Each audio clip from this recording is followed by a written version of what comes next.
ministro da Fazenda, Fernando Haddad, desembarcou hoje nas residências oficiais de Rodrigo Pacheco, presidente do Senado, e Arthur Lira, da Câmara dos Deputados. Foi primeiro a Câmara, depois a presidência do Senado, para apresentar, discutir o novo projeto do arcabouço fiscal. Haddad saiu e disse que foi bem resolvido, recebido, o novo arcabouço fiscal. O que é isso? É aquela regrinha que vai garantir, o que pode contratar alguma confiança do mercado no governo Lula, que vai garantir que o Brasil não vai ter uma trajetória de dívida explosiva durante esses 4 anos, que ele vai fazer o dever de casa, vai cortar gasto quando precisar ampliar a dívida e vai mexer também por meio da arrecadação. Agora, o presidente do Senado, Rodrigo Pacheco, acaba de postar uma mensagem dizendo: recebi do ministro da Fazenda, Fernando Haddad, acompanhado do secretário executivo do Ministério, Gabriel Galípolo, e do senador Jacques Wagner, líder do governo no Senado, linhas gerais da proposta do novo marco fiscal que substituirá o teto de gastos.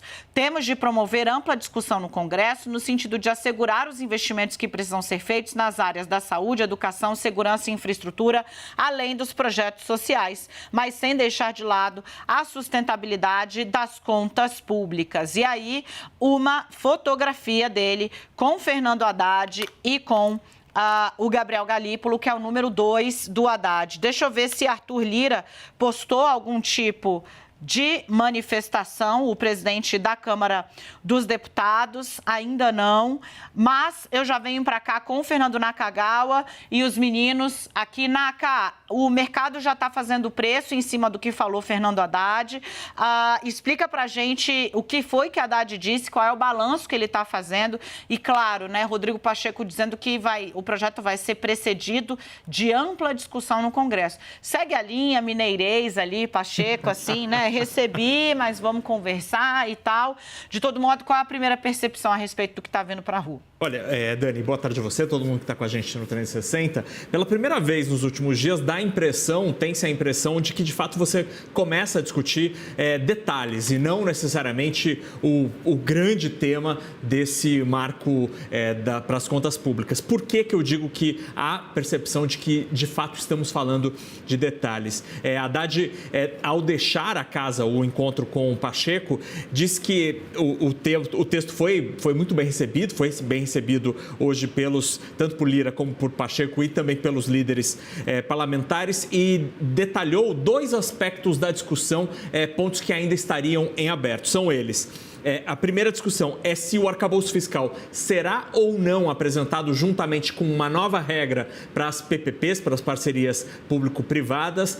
O ministro Haddad deu a entender que talvez o mundo político gostaria de apresentar os 2 temas junto, para tentar fazer ruído maior, né, repercussão maior dos 2 assuntos, potencializar a repercussão disso. E também ele falou uma frase de que a equipe econômica está fazendo contas sobre a desvinculação de fundos constitucionais para fechar os parâmetros que então serão usados nesse marco regulatório, nesse marco das contas públicas, perdão. Fundos constitucionais têm muitas vezes receitas atreladas, né, um dinheirinho carimbado que o governo arrecada tanto, tem que passar uma parte do dinheiro para um fundo de desenvolvimento, por exemplo, do Centro-Oeste, do Nordeste. Isso é um dinheiro carimbado que ele está discutindo, então, essa eventual desvinculação desses recursos para conseguir fechar os parâmetros do novo marco fiscal. A reação do mercado financeiro, Dani, que você tinha me perguntado, o mercado hoje está num dia meio esquisito, o dólar já estava caindo, ele continua caindo num jeito bem parecido, está caindo 0,70% agora, R$ 5,24, e a Bolsa estava caindo desde cedo, continua caindo, cai menos de 1% agora, 101 mil pontos, ainda pela expectativa desses detalhes, mas também porque lá no exterior as coisas estão um pouco turbulentas desde há 2 semanas, então a coisa continua pesando no exterior. Ah, tá. Eu estava aqui, porque o Haddad falou que a nova regra fiscal vai ser anunciada antes da ida dele à China, mas parece que ele já havia batido esse martelo antes. É isso, Naka? Sim, já tinha. A promessa sempre foi essa, né? E ele até lembrou, a gente tem pela lei até agosto, até o segundo semestre para apresentar, mas a gente vai apresentar antes. Naka, deixa eu trazer aqui rapidamente, né, o Yuri e o Leandro para a gente dar o componente da discussão técnica, chamando também o Sérgio Vale, que já está conectado conosco. Vamos fazer aqui, Edu, nas picapes, você se vira aí para a gente fazer uma grande salada com tanto o componente da repercussão política quanto da repercussão econômica e a expectativa dessa nova regra. Tá aí, olha só, todos os meninos. A grande coisa, Sérgio, eu já te dou boa tarde, já jogo para você. A Haddad está fazendo esse caminho, né? Esse périplo, que é aí, claro, o roteiro da política e sob ordem de Lula, né? Que aparentemente disse, olha, eu não quero ninguém pego de surpresa, vamos fazer política, vamos trabalhar, vamos apresentar, vamos levar. Então, pegou o Zé Guimarães, líder do governo na Câmara, para ir na casa do Arthur Lira, pegou o líder do governo no Senado para ir na casa do Rodrigo Pacheco e apresentou ali as linhas gerais. Até agora, hoje quem falou bastante sobre esse assunto foi Geraldo Alckmin, que deu uma ideia aí do que é que está contemplado. Linhas muito gerais, ainda sem detalhe. Mas, o que se viu até agora, o sinal é positivo e principalmente o fato desse trabalho estar sendo feito aí já bem antecipadamente de formiguinha, tentando puxar os senhores das discussões para esse processo decisório. Sérgio. Tudo bem, Dani. Pessoal, olha, Dani, a sinalização de fato é que a proposta fiscal que está vindo aí pela frente é positiva, né? Todo mundo que já viu, que já teve ideia do que está vindo aí pela frente, teve uma resposta positiva. Eu tenho a impressão que vai ser esse o caminho. A questão toda, a dúvida toda que a gente tem é que essa proposta saindo agora, primeiro a gente sabe que tem um longo caminho até passar por todo o entorno, né? Toda a questão de como o PT, de como o partido, né? O entorno do presidente vai aceitar a proposta como está sendo montada na Fazenda e depois como vai passar no Congresso, que a gente sabe que os jabutis nesse tipo de proposta costumam aparecer com intensidade, especialmente numa regra como essa. Então, assim, o caminho está dado, é positivo, o mercado está gostando do que está aparecendo até agora, apesar de não ter sido nada, mas os sinais de fumaça são bons. Mas a questão toda precisa aparecer de fato a proposta para a gente poder analisar com mais cuidado.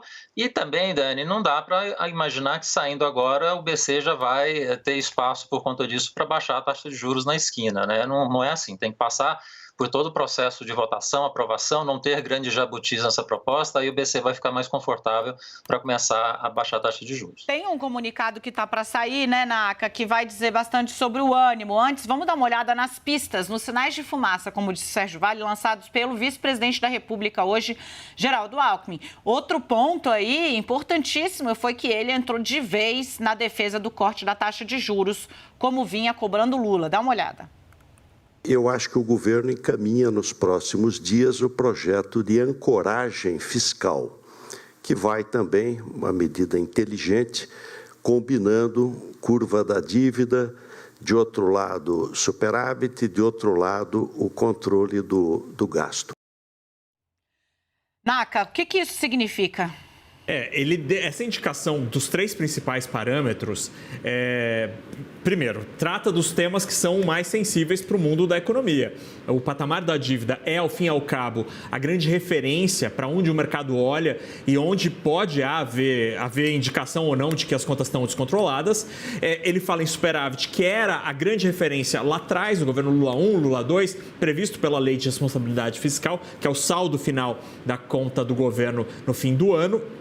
E ele também fala de algum mecanismo relacionado aos gastos, que era a principal referência do teto de gastos, teto esse que foi perdendo força ao longo dos últimos anos. Ele dá indicações, mas é interessante porque numa das conversas que a Haddad teve agora há pouquinho, chegando ao Ministério da Fazenda, ele foi questionado sobre como vai funcionar essa referência de dívida que o Alckmin mencionou. Ele referência de dívida, mas você está jogando verde para mim. Então ele deu ali uma resposta. Ele nem acreditou que o Alckmin realmente tinha antecipado. Talvez sim. E ele deu uma resposta meio assim, do tipo, olha, não sei o que você está falando aí. Mas enfim, se forem esses 3 pontos, me parece adequado, como o Sérgio mencionou. Agora, o problema passa a ser a referência. Ok, para onde vai a dívida? Qual é o número? Quais os numerinhos que vão entrar nesse arcabouço, nesse modelo?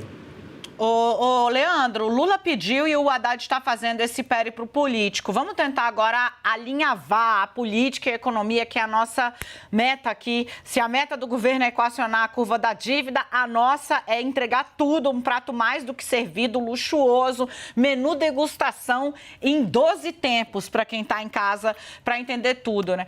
Esse é o grande desafio do Fernando Haddad. Na entrevista aqui para a CNN, eu disse para ele, o senhor tem um bebê para entregar e esse bebê vai ditar o futuro da relação do governo Lula com o mercado. Isso pode cacifar o Haddad de vez para ser de novo o eleito por Lula para representá-lo na corrida à presidência em 2026. O cacife político de Fernando Haddad, a capacidade dele de articulação e a capacidade dele de contribuir de uma maneira decisiva para a alavancagem do governo Lula estão sendo testadas agora. A ordem foi: faça tudo o que tiver de fazer antes para a gente não ter surpresa. É o que ele está tentando colocar de pé nesse movimento. É de suma importância para o futuro do governo e do próprio legado do PT e do lulismo, o que está sendo negociado por este homem, o ministro da Fazenda agora.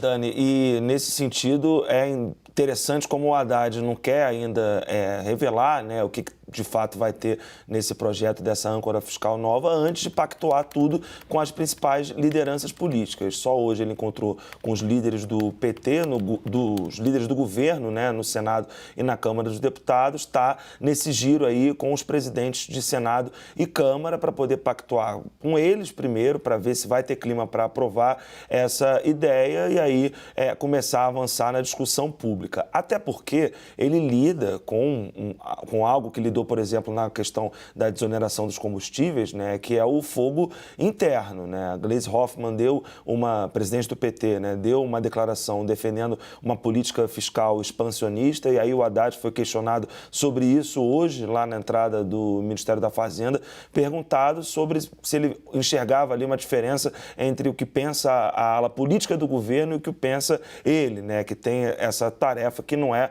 simples. E ele tratou de novo de colocar panos quentes, dizendo que todo mundo é governo e que não tem diferença de ala política e ala econômica. Ao passo que, nesse evento lá que o Geraldo Alckmin deu alguns detalhes sobre essa âncora fiscal, também estava o presidente do BNDES, que é um petista altíssimo, né, o Aloysio Mercadante, dizendo, né, de que o Haddad pode esperar lealdade, mas que o ministro da Fazenda não pode cobrar que o partido, que ele não diga o que pensa em questões econômicas. Ou seja, né, por um lado você tem a Gleisi defendendo essa política expansionista e o Haddad tentando colocar o tempo todo panos quentes, né, em evitar um conflito interno ao mesmo tempo que precisa fazer um jogo duro para fora também. Sérgio, quanto dessa carta de apresentação que é o BB, o novo marco fiscal, aí a regrinha que vai tentar garantir que o Brasil não vai explodir de dívida, pode transformar a Haddad o grande interlocutor do petismo com o mercado? Que ele ele está se esforçando para virar esse cara sou eu, a ver se ele consegue. Pois é, Dani, o vice-presidente meio que entregou aí os 3 pontos que talvez vão estar dentro da proposta, né? A dívida, o superávit e a regra do gasto. A regra do gasto, eu diria que talvez seja a mais importante, a mais interessante da gente observar, porque é a regra que o presidente tem batido com firmeza desde o final do ano passado, tem sido muito contrário. E dentro da regra, a gente vai precisar observar o que vai ficar dentro dela, né? Porque o presidente tem insistido muito em falar que tudo é investimento. Tem investimento em infraestrutura, gasto com educação é investimento, gasto com saúde é investimento, tudo isso é importante. Mas o que vai estar dentro dessa regra do gasto? Acho que uma regra de dívida, uma regra de superávit, eventualmente adicionais à regra do gasto, está ok e ninguém está muito brigando por isso. Acho que vai ter alguma coisa muito razoável aparecendo. Agora, o truque aqui, Dani, que vai fazer o Haddad conseguir nadar muito bem de braçada nos próximos anos, é ele conseguir entregar uma regra de gasto que pare em pé, que não tenha muitos furos, que não tenha muitos buracos, porque se tiver, aí a gente vai começar a ver acontecer o que aconteceu no passado. A gente tinha um monte de meta e o governo começava a furar a meta a hora que quisesse. Então, precisa ter essa clareza. A regra do gasto aqui vai ser essencial e não pode ter muita coisa fora. Alguma coisa sim, mas muita coisa vai ser complicado. O social ir para fora, o social... Você pode até ter, Dani, mas precisa ser moderado. Você não pode pegar o gasto todo que você tem e tirar 50% desse gasto para fora, porque aí você começa a abrir brecha para colocar tudo via esses gastos. E aí, nos próximos anos, a gente vai começar a ver esse gasto que está restrito, um monte de coisa começar a ser colocado nesse gasto que não tem a restrição. A gente já viu isso acontecer várias vezes no passado. Então, assim, eu acho que precisa ter muita clareza sobre o que vai estar, de fato, nessa regra do gasto. Eu acho que isso o mercado hoje é o que está mais preocupado. Não é tanto o superávit, não é tanto a dívida. Pitita, seu pitaco de milhões. Eu vou trazer um pouco aqui até de uma apuração que a gente fez semana passada, Daniel Hittner e eu, ouvindo de ministros que atuam na área executora, ou seja, daqueles ministros que tocam projetos de infraestrutura e que sabem que o próprio presidente Lula tem apreço, quer que a nova regra do arcabouço fiscal não seja um impeditivo para que o governo consiga investir em infraestrutura. Há uma expectativa de que as regras que Fernando Haddad está elaborando e começou a fazer circular agora entre integrantes e lideranças do Congresso Nacional, de que preveja algum espaço para esses gastos que gerem, que impulsionem a economia, que Lula sempre falou a respeito deles. Qual que foi o que um dos ministros que a gente ouviu evocou como não uma possibilidade, mas um exemplo, um paralelo de como isso pode ser feito.